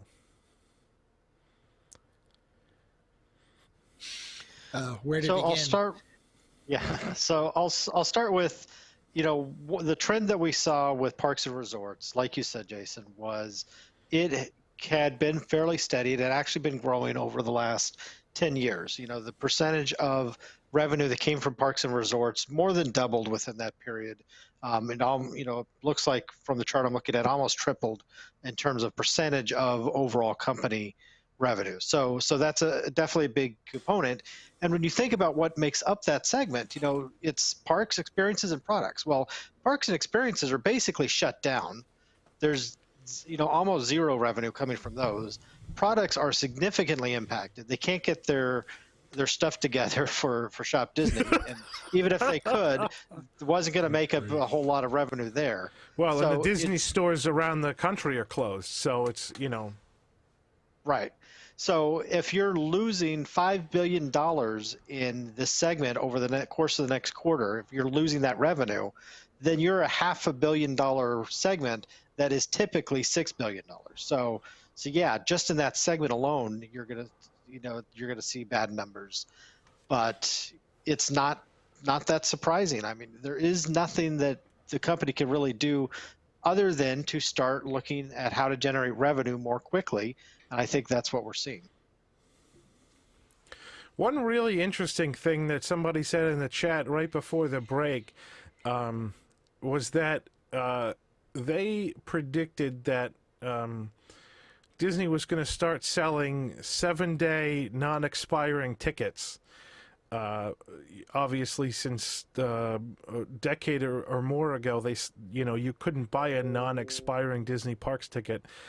They predicted Disney was going to start selling something like a 7-day non-expiring ticket for a pretty healthy price, just to generate a surge of immediate income that would all be essentially cash income and no cost associated with it, because those tickets obviously wouldn't be redeemed for a while.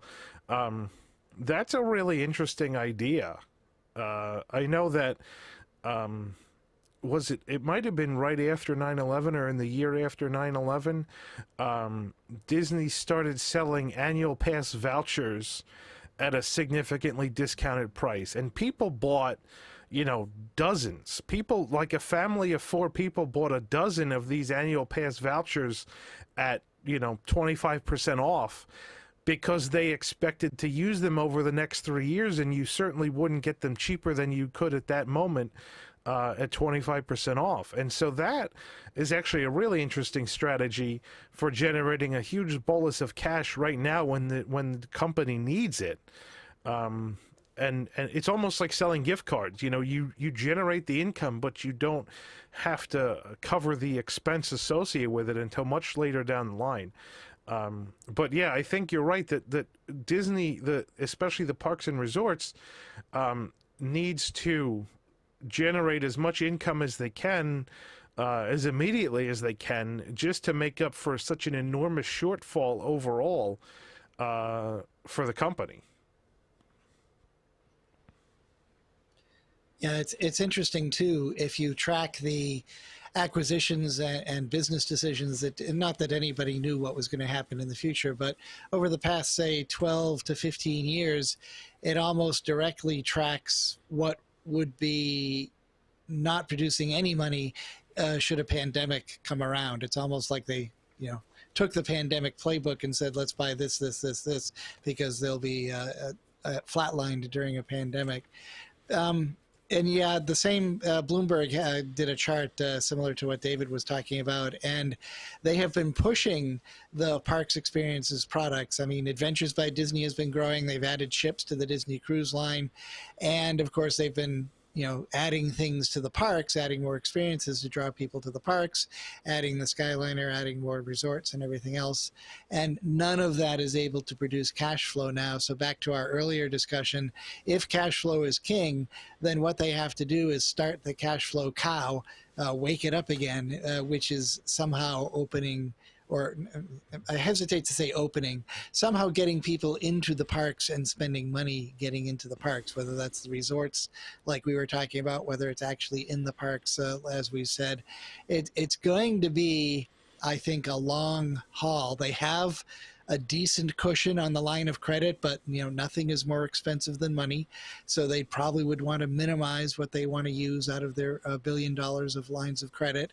They have their own funds that they can use to survive for a little while, but that affects the stock price, and that affects the dividends they're able to pay, which affects what they're able to do to promote the business and further the business. If your capex goes down, you aren't able to do as much as you might like to do.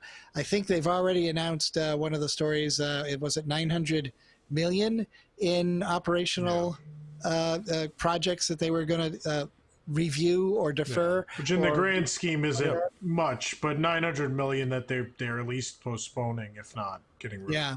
Which will definitely impact. I mean, there's a ton. If you've been to Disney, it is construction wall to wall practically, especially in Epcot. So what will that impact?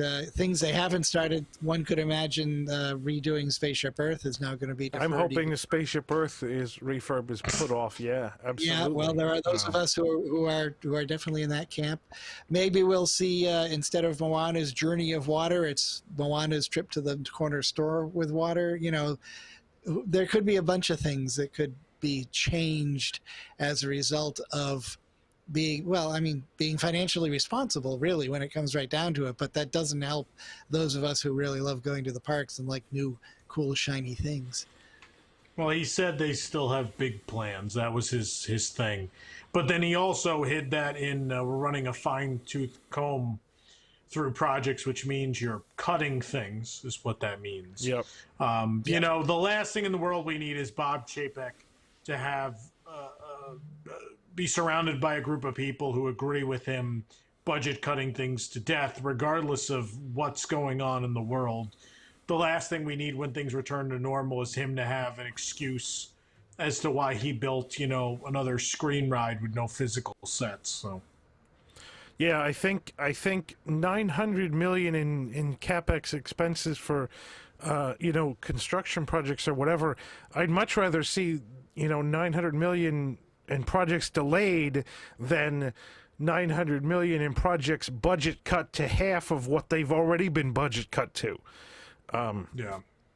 Because a lot of these projects have already gone through the budget cutting process a number of times before they got greenlit, and so how much more money you can squeeze up already. So I think it's too late to budget cut a lot of things. But I mean, for Avengers Campus. I mean, they're not doing anything substantial, which is why most of the world's very much like. So imagine a 5-year period following this that's very much full of, we've got this great big movie franchise, but all we did was put a Toy Story Mania ride in a 3D theater. So 5 more years of that. That's my concern. That's what I'm saying, is that I'd almost rather them delay Avengers Campus by a year or two and spend the money to make it good. I mean, can you imagine, like, if Toy Story Land was under construction right now and they decided to budget cut it further, I mean, we'd barely have a ride. You'd have an off-the-shelf coaster with no show scenes instead of minimal show scenes. I'd much rather than delay these projects. I'd much rather get Moana's Journey of Water in 4 years than, Moana's walk down the sidewalk with a sprinkler when it was supposed to open. So I think you're right that the last thing we want is Chapek and his minions to budget cut any of these projects anymore. As a park fan, I'd much rather see them just delayed. I'd much rather, halt construction altogether on Avengers Campus until, the company and the income stabilizes to be able to go back and do what they wanted to do, which was obviously not as good as what they could have done, even without coronavirus. But still, so that's my biggest concern, is that, we're going to budget cut. Imagine if they budget cut Toy Story Land another 20%. That'd be a nightmare. So, imagine if the long-term planning decided that they had to take into account pandemics. I mean, like they take into account security. Finally, we actually have, nice-looking security entrances at Hollywood Studios, for example, rather than tents with benches underneath them. What if they 17 years? Yeah. After almost 20 years. What if we saw something similar and they do defer, which I agree would be preferable to shortchanging the projects. But what if they defer those projects also to re-engineer them so that if they did have 16 switchbacks, they were easily reconfigurable to 8 switchbacks or something like that. I'm thinking that this has got to affect the way that the Imagineers are going to be planning rides from this point on, because chances are pandemics will be part of the worldwide mind share, Then I wonder what that would do too. I don't disagree, but I also think, when the Imagineers are able to design a ride like they want to without having budget cuts repeatedly imposed on them, and you get something like Rise of the Resistance. I mean, how many switchbacks are there in the Rise of the Resistance queue? Like 2 total, maybe? There's so 2 certainly, rooms that are switchbacky. Right. Right. But even then, it's only like 3 switchbacks, so that could easily be converted into 1. But I think what's clear is that Imagineers can certainly design attractions with queues that don't have a lot of switchbacks or otherwise, guests crammed into a small room together. It's only when budgets are cut and they're forced to do something like, Slinky Dog, where you have a ton of switchbacks, that didn't have to happen. And so I think Imagineering is probably fully capable and actually much more happy to design attractions without switchbacks. The question is, are they going to be allowed to? Right. That's part of it, too. And maybe they wouldn't be allowed to today. That's another rationale for the bean counters to say, let's hold off on Project X because we know we want to change some of the things out anyway. And you're right. Switchbacks are being deprecated, let's say, as part of a ride, and Rise of Resistance is an example of that. I would say Pandora is a Flight of Passage is an example of that, too, where you have multiple, let's call them multiple holding spaces where you have different experiences before you actually get to the actual ride. The pre-show is split up. Maybe the ride where you're being the room where you're being disinfected before the ride only has 6 people standing on circles instead of 18 or whatever it is now. Or they use actual disinfectant. Or they use I was leading up to that. Thank you very much. But yes.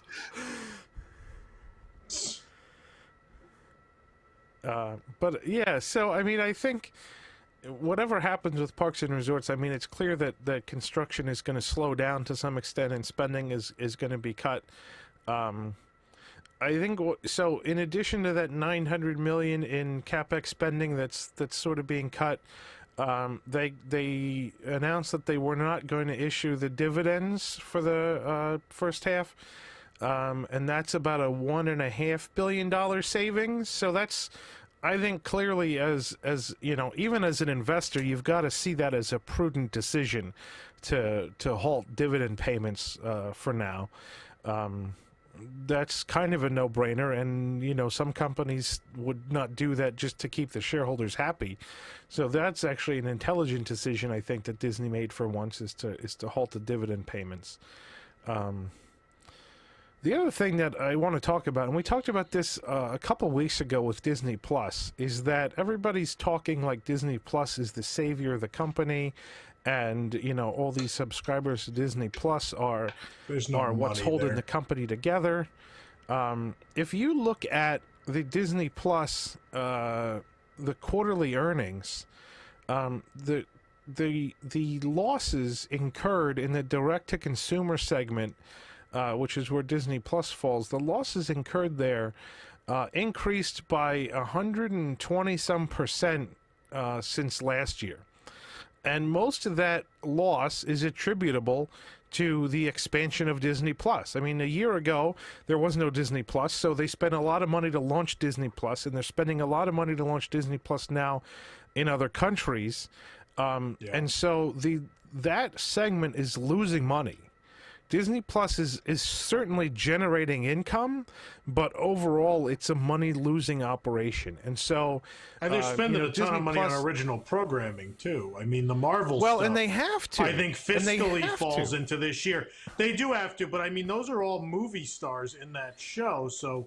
I almost think the Marvel stuff might even cost them more than The Mandalorian does, and that's the stuff that they're paying for now. It very well could. But and we talked about before, so Disney hit 54.5 million subscriptions, what they announced in the earnings call, which is about, so they announced 50 million when they hit it about a month ago. So they're up like 9% in the past month with subscriptions, which is great. That's a huge number of new subscriptions. The question is, if you look at the income from Disney Plus, they're projecting about $300 million in income from subscriptions, which means those subscriptions are bringing in about $6 each. Now, obviously, a $6 Disney Plus subscription is less than half of what Netflix makes at their $12.99 price point. And also, so, remember that although not there's- everyone is subscribed at $6. Remember, there are people. Well, the who got average in is at the beginning $6 that are based on paying their less. income. Remember, people Right. are paying less. Also, how many people have that free Verizon sign up too? Yeah, in the earnings report, So it was you've got- $5.63 per subscriber was what they averaged out to. Right. I mean, and that's the average. So that takes into account the free Verizon. It takes into account the free, the 3-year subscription for $140 that D23 members got or whatever it was.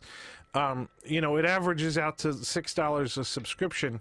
The question is, when all those free subscriptions end, are they going to turn into paying subscriptions? The answer is probably not. And the second issue is that if you look at the amount of programming that Disney Plus has, it's about 1/6 of the amount of programming that Netflix has. So I think somebody said, I remember a statistic somewhere about there's like 50,000 hours of programming on Disney Plus, but Netflix has 300,000. And they rotate through it, which means they own more than 300,000. Right. And so they don't Disney, put it all on at once. as you just said, a lot of the costs attributable to Disney Plus are for content, and that's where Disney Plus is sorely lacking compared to competitors. And so Disney smartly realizes that they have to increase the amount of unique content that they have on their platform, because the Disney Vault is great for the first couple of months that you have a subscriber, but if there's nothing new after you've watched all the Vault content, those subscribers are going to leave. They're not emptying the vaults anyway. There's tons of stuff still not there. Like all of the Sunday night shows are still not there. There's so much old stuff they haven't released yet, and I don't think it's even because it's not that they're holding it. He said in some interview, he's like, "Oh, the quality of it's not great. We got to clean all this up." Right. They have he's to releasing spend a like lot of 4 Walt Disney Presents things every quarter. Like there's hundreds of those. Like if that's all you're going to do every quarter, you're never going to grow the catalog. You're not. And it costs a fair amount of money to put in the effort to make those things quality that people expect nowadays. I mean, you release this stuff on DVD 15, 20 years ago, and DVD quality was the pinnacle back then, but it's not anymore. So you can't just take that DVD content and turn it into Disney Plus content. You've got to get these things into at least 1080p quality in order to be able to release them on Disney Plus. So that's another, again, the content exists, but it costs money to bring it to the platform. So it's the same whether the content exists or not. They still have to incur a huge expense to bring that content to the Disney Plus platform. And if they lag and dilly-dally and don't bring it fast enough, people are going to get bored with the content choices and they're going to unsubscribe. Maybe in a year or two they'll come back. I've already seen in plenty of places where people said, I'm going to unsubscribe, and then in 6 months I'll resubscribe when The Mandalorian next season is available. Yeah. Netflix goes through that too, and people sign up for those free trials just when they want to watch something. They blow through a show.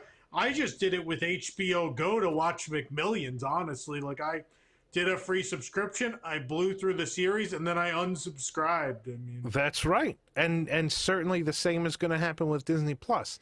And so, they're touting the 54 million subscriptions they have and how great that is, but in reality, Disney Plus is losing money. They're losing more money the more they expand. And those subscriptions may not be constant. Those subscriptions, there's going to be churn in the subscriber base, just like there is on every other streaming platform when people get either run out of content or get tired of the content that they have, and they're not bringing enough new content to the platform. So, yeah, Disney Plus is bringing in cash, but it's also costing a heck of a lot of money to bring content to that platform. And the other thing is that certain content, like the Marvel content you were saying, Disney Plus is incurring a lot of costs for that content. But that cost that Disney Plus is incurring is simply getting transferred to the studio division as income over there. And so there's really no actual money coming in to the studio division for that Marvel content. I mean, it's going on the books of the studio division, but it's leaving the books of the Disney Plus division. It's a net zero sum for the company overall. It's not like they're making movies and generating income from the movies, from people going to the theaters. They're just selling it to Disney Plus, and the company's coming out at a net zero amount. So that's another problem, I think, when you look at the income sheet for things like studios, entertainment, and they're generating income, but if it's Disney Plus that's paying them that money, then it's not really quite the rosy picture that you would like it to be as an investor.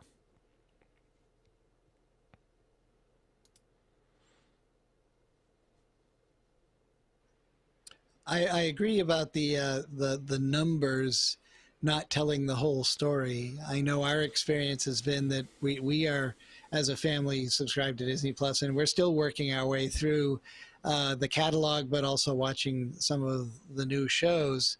But we haven't really, to the best of my knowledge, binged anything like happened with Netflix a few years ago. And there's not anything specific that we're looking forward to necessarily. It's just because, I'm making my way through the old Mickey cartoons, for example, because that's one of my interests. The kids are working through Marvel and so on, and we like watching prop culture and even Jeff Goldblum from Nat Geo. But there's nothing that's outstanding that, everybody's talking about that, like, for example, there's nothing since The Mandalorian, there's nothing compelling. Yeah. Right. And like you said, everybody's waiting for that next thing, which we assume will be the next season of The Mandalorian, but it's kind of in a lull right now. And numbers are one thing, but like you said, money is not necessarily related to numbers. If one segment of a company is bringing in income that has to pay off another segment of the company, then you can't double, and you almost can't single account for that income because it's not really going anywhere. It's not helping your total amount of money available to the company to do things with. Right. It's an accounting exercise. Exactly. And also in the other thing, and I think what you just said about the income is different than the numbers, and that's why I think Disney and really a lot of analysts are focused on the subscription numbers, because that's what looks really good. I mean, initially Disney had said that they expect to hit 60 million in 2024 for Disney Plus, and they're within spitting distance of 60 million now. Which is great, but if the income is not coming along with those 60 million subscribers, it's almost useless. If you look at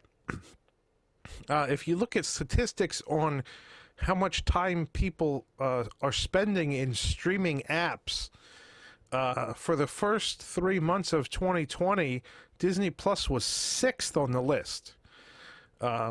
So you can think about, what's above Disney Plus on the list when they're number 6? Well, Netflix, obviously. YouTube is above Disney Plus on that list.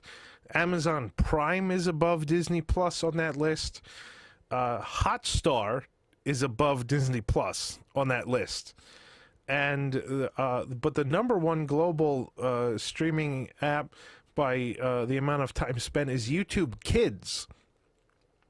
So that's a separate app for kids, but it just goes to show you that 55 million subscribers sounds really good, but when you're 6th on the list and YouTube is split between YouTube and YouTube Kids, that's not the greatest. That's not the greatest statistic. If you look at what's number 7, it's Tubi. I don't even know what Tubi is.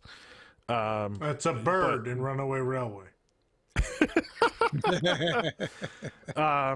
And I mean, Hotstar's not even something in the U.S. I think Hotstar's in India. And Hotstar's, higher ranked than Disney Plus in terms of time spent on a streaming app. So, Disney Plus is a bright star in the company, I'd say. Yeah, I agree with that. I think it's one of the few things in the company that's in a growth mode right now, which is good, but it's not good for the numbers at this moment in time. It's a good overall long-term kind of thing for the company.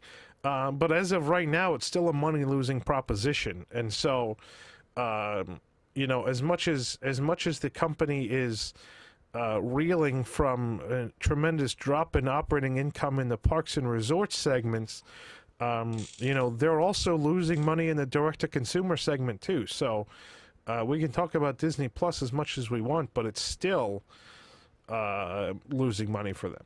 Yeah, but it's a different. How do we say? It's a different way to lose money.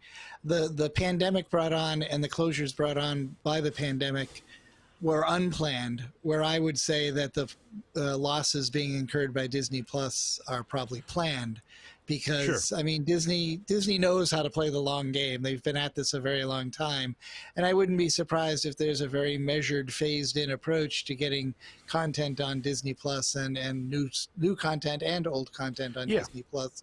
And probably the COVID pandemic has altered those plans slightly, but it's most likely steady as she goes. The challenge is that now that becomes the positive income line of their annual report, so everybody focuses on it, because everything else has gone to Is like zero, vanishingly close to zero. Yeah, if not zero, it's almost equivalent to zero.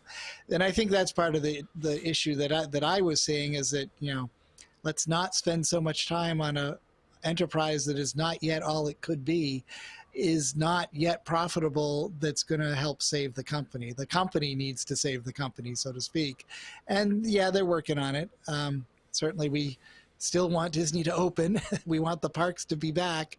The timing will be interesting, to say the least. For sure. The other thing, and a bit of a bright side, is actually ESPN. The NFL draft, which took place in sort of a virtual environment, the NFL draft was the most watched ever this year, with an audience growth of 58% versus last year for ESPN. And so what that means is that, ESPN's losing money too, because there's no sports content and they're having to replay old sports content. But there's definitely pent-up demand for sports content, and something as boring as the NFL draft has reached a record audience and a 58% audience growth over last year, because there's nothing else to watch. And so I think that also bodes well for sports in ESPN when those things can get back to some semblance of normal. People are going to certainly be willing to spend money and spend time watching ESPN, and that's a good thing. But again, at this point, it's not generating any revenue. Yeah, and it's not also rosy, in the long term, because the NFL contract is coming up very soon. And ESPN, if they're going to keep NFL or expand their NFL coverage, is going to have to shell out a huge amount of money to the NFL, because the NFL is also watching this and seeing these numbers. And you can guarantee when the NFL season starts and they start showing games on TV, those ratings are going to be higher than they've ever been before. And the NFL is going to request a premium to hold on to those contracts. So right now it's good for ESPN, but they are going to have a huge expense and a huge investment to make in order to hold on to that, because live sports are the final, area where TV can really differentiate itself from streaming. And I remember reading that Amazon Prime, which currently covers, I think, is it Thursday night games, is going to be a big bidder for some of the remaining NFL broadcasts, and that will jack up the price too, I'm sure, because Amazon has a pretty deep war chest that they can apply to that if they really want to get that content. Sure, they can. And I think so. I mean, 20 years ago, when Disney bought Capital Cities and ESPN along with it, ESPN was kind of the undervalued part of that whole transaction, and then it ended up being a cash cow for a long, long time, and now it's finally getting to the point where ESPN is becoming more of a liability for the company in terms of expenditures and required costs to maintain, its competitive position. And you're right. I think sports content is going to become more and more expensive as time goes on. And maybe in the long run, ESPN needs to sort of reinvent itself into something that's not live sports, or at least not as much dependent on live sports. And where I'm going with this is that if you look at the Disney Channel, for example, there's been, Disney Channel subscriptions have been going down and down and down as people have been canceling cable TV and relying more on streaming. The Disney Channel is being forced to reinvent itself with programming that may be very well different than what it used to do, and certainly a lot of the programming that might have otherwise gone to the Disney Channel is now going to Disney Plus. And so I think ESPN is going to find itself in some sort of similar position where, the programming that otherwise would be a large portion of its broadcast, which is live sports, may end up going elsewhere, like Amazon Prime or whatever, and ESPN may be forced to turn into something that's less dependent on these ridiculously expensive live sports broadcasts and more on something that's completely different. Yeah, agree. That's probably a decent path forward, though. Maybe they'll end up being a network of podcasts where people spout opinions based on some facts that may or may not be true or something about sports and so on. That's not far from a lot of their content right now. Oh, really? Okay. Anyway, we're running up to the 2-hour time point here. Not that we have any requirement to stop at 2 hours, but I think we've gone through most of what I wanted to discuss with the earnings. So I want to open this up to the rest of the panel. If there's anything else that we forgot or they wanted to mention with respect to either of the two topics that we talked about tonight, the floor is open. Let's talk about it.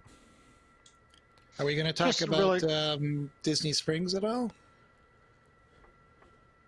Other than May 20th is going to probably be a nightmare? I think Tom okay, said yeah, that. That's a good summary. Sure. I mean, we talked about it. We talked about the fact that none of the Disney-owned properties are opening, and it's only third-party properties. At this point, I mean, so many restaurants locally are operating already. I mean, they should be able to handle it. Yeah, same rules, right? 25% inside and outside same distancing. Rules, yeah. All that jazz. Yeah. Yep. I mean, so the restaurants at Disney Springs are really only going to be, I mean, the restaurants at Disney Springs are going to be 2 weeks behind the curve as far as restaurant reopenings in Florida. Yeah. So I don't know that that's going to be a significant issue one way or the other, to be honest, because at that point, people who have been pent up inside and are dying to go out to eat have had 2 weeks to do it already at other restaurants in Florida. So, I mean, sure, there's a handful of very unique locations at Disney Springs, and there's people that really like those locations and are dying to go back to STK. But, I don't think it's going to be the madhouse that you're going to see when something like World of Disney reopens. Yeah, I mean, honestly, that SDK always has had social distancing, but yeah. Do we know anything about stores? I mean, I know Simon Properties that owns a lot of malls around here really wants to open. What was that? Anthropologie's opening. Ah, interesting. Okay. That's the only store I know so far. It wouldn't surprise me if during the week this week, Disney announces that they're going to open their stores and their restaurants on Springs. The only reason they may not, I could see, is that they want to keep the total capacity of Springs down and keep the number of people in that space down. But at this point, especially since, like you said, Tom, there's already places that are open, it doesn't make much sense to wait too much beyond the 20th for the Disney-owned properties. I think political pressure. I think it's all political pressure. I think Bob Iger exists in Los Angeles. And I think if he decides to open his Florida business, I think he will get a lot of pressure from his friends and government people he knows. And, you know, if he does want to have a political future, I don't know that he can afford to open at a time when, you know, everywhere I turn, social media or Saturday Night Live or whatever, they're making fun of the fact that Georgia and Florida have reopened. We haven't reopened. There's 25% capacity in some stores and some restaurants. It's not really a reopening. You know, a couple of businesses have gone back to work, but it's not in mass. But I think he's, you know, Shanghai, government said it's okay. Government owns the majority of the park. Let him go. But I think he's going to feel very differently reopening the Disney-owned parks in the United States and probably Europe also. Paris workers like to strike about anything to begin with, never mind something serious and actually worth striking about, like going to work in a pandemic. That's just a culture that very much values employees and labor laws and really fights for the little man. So I think these three, I think there's going to be scrutiny. And then Hong Kong and Shanghai, he's going to be like, well, when the government tells me we can open, just open them. I don't care.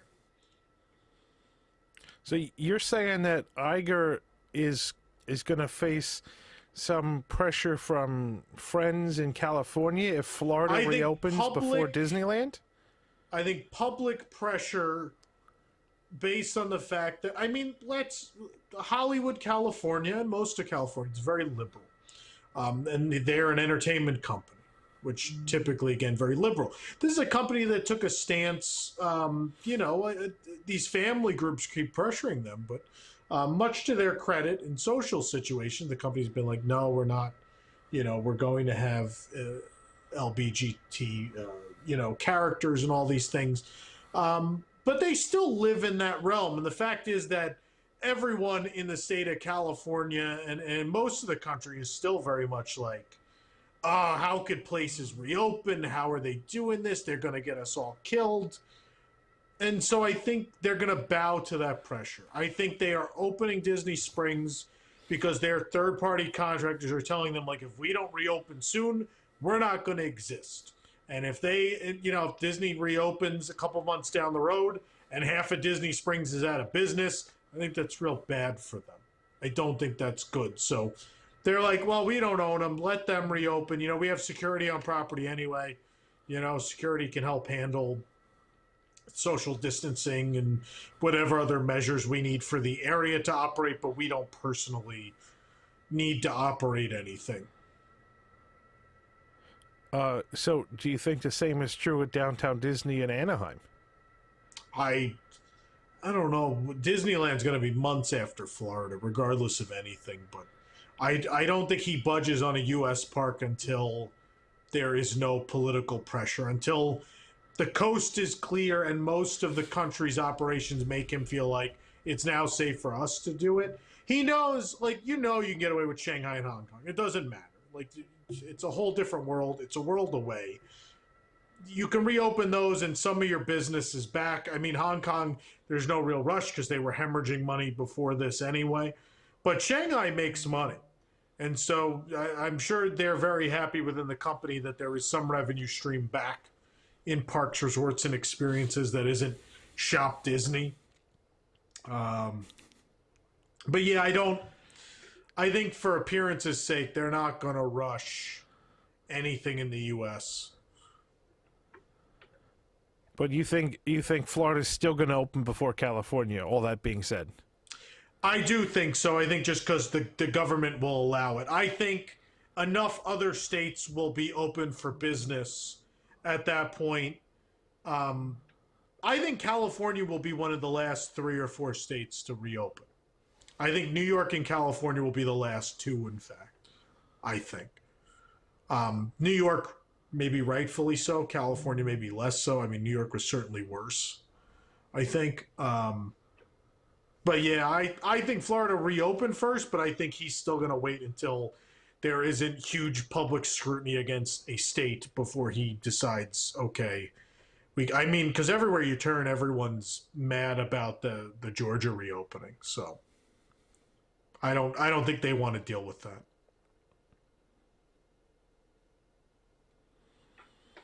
Interesting. And there's some precedent to say that the let's see, is it Germany and South Korea that started limited openings a little bit ago, 3 weeks ago, and now have a slight upturn trend in the number of virus cases that have been detected, and so now they've shut down some of those things again, so they're starting the cycle like not all the way over, but 1.5 way over, and that's almost worse than not having the businesses open in the first place. So there's definitely some precedence to taking the let somebody else open first approach and see what happens. Yeah. And again, Shanghai's it's not their decision in Shanghai. It's the government's decision. And I'm sure the Chinese government is in a real big hurry to show the world that things are fine. I think.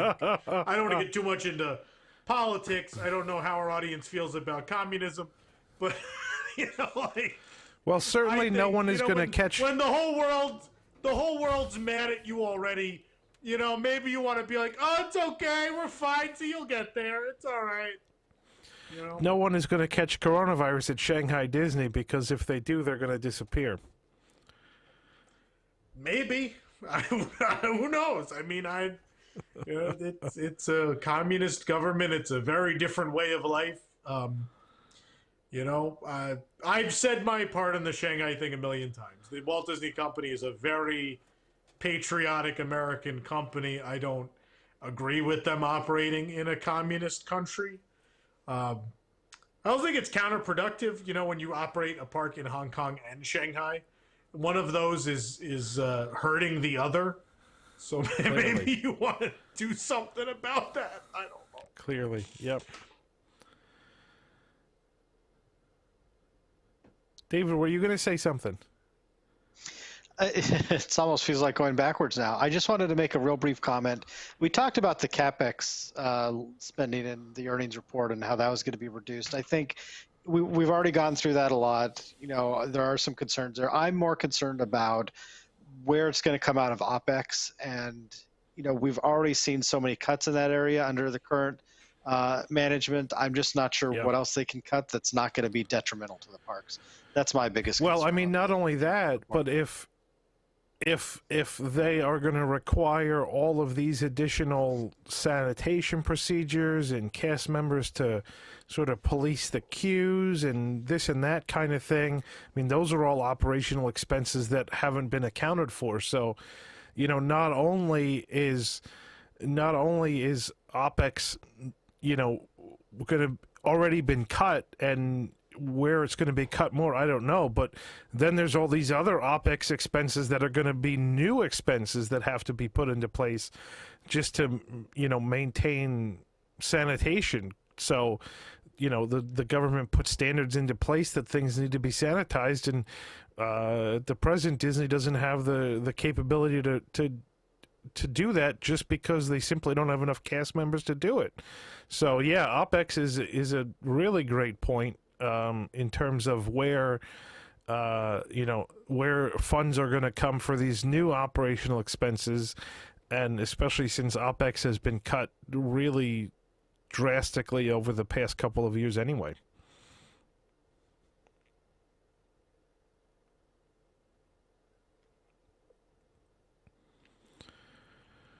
All right, any further thoughts?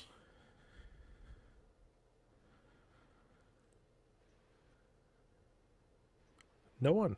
I'm done. All right. Well, thank you everybody for tuning in for this week's Pressing Issues. And please join us again next week for another episode. I'd like to thank our panel, Tom Corliss, Rich Grafton, David Smith. I'd like to give a big shout out to the people in the chat who've given us super chat donations.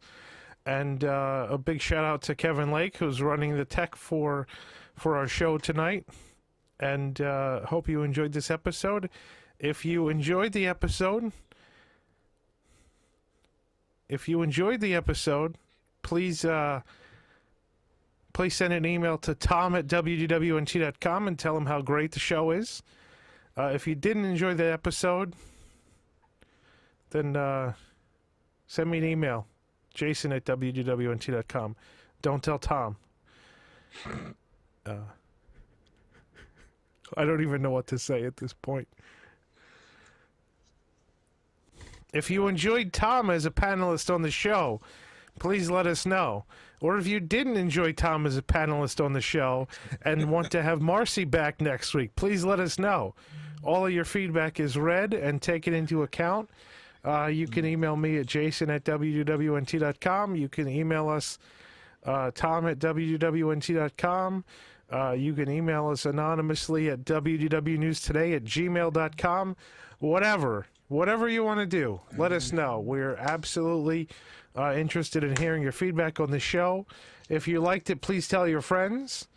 And tune in next week, 8 p.m. Eastern, next Sunday, for another episode of Pressing Issues.